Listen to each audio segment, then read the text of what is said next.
বিকেল মানে জমিয়ে আড্ডা, তার সাথে গরম গরম আলুর টিক্কি একদম জমে যায়। ছোট থেকে বড় বানানোর জন্য এখানে আমি দুটো আলু নিয়েছি, বয়েল আলু। এর মধ্যে কর্নফ্লাওয়ার, চিলি ফ্লেক্স, গোলমরিচের পাউডার, বিট লবণ, কেটে রাখা ধনিয়া পাতা দিয়ে একসাথে ভালো করে মিক্স করে একটা ডো বানিয়ে নিচ্ছি। দেখুন, এভাবে যেমন আটা ময়দা মাখাতে হয় সেভাবে একটা ডো বানিয়ে নিচ্ছি। খেতে দারুণ লাগে। শীতের বিকেলে এভাবে টিক্কি বানিয়ে খাবেন।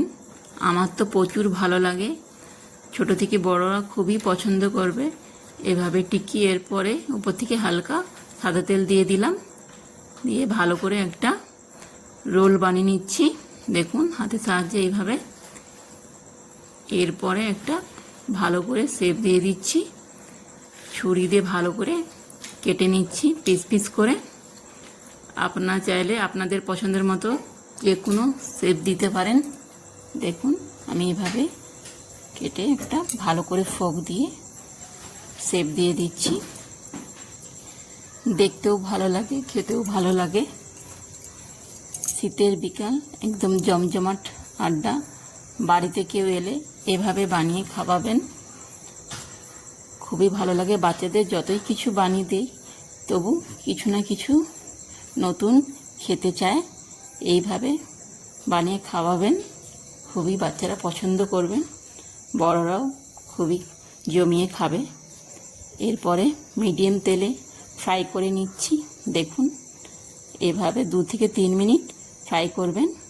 আলু বয়েল আছে, কর্নফ্লাওয়ার একসাথে মিক্স করার জন্য হালকা 2 থেকে 3 মিনিট ফ্রাই করে নিতে হবে। একদম ফ্রাই হয়ে গেছে, ক্রিস্পি হয়ে গেছে, খেতে দারুণ ক্রিস্পি ক্রাঞ্চি।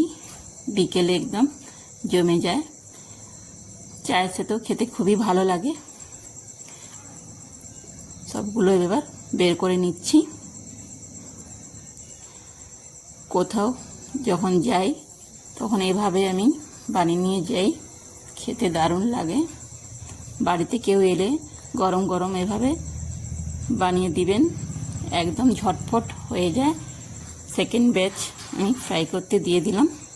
দেখুন, ফ্লেমটা একদম মিডিয়াম রাখবেন, একদম ধোঁয়া ধোঁয়া করবেন না।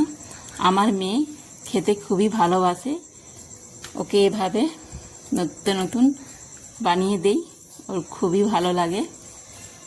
এভাবে আপনারাও বানিয়ে খাওয়াবেন বাড়ির সবাইকে। চাটনি, গ্রিন সস দিয়ে খাবেন। ভালো লাগলে একটা লাইক করবেন। টাটা, বাই বাই, ভালো থাকবেন, সুস্থ থাকবে।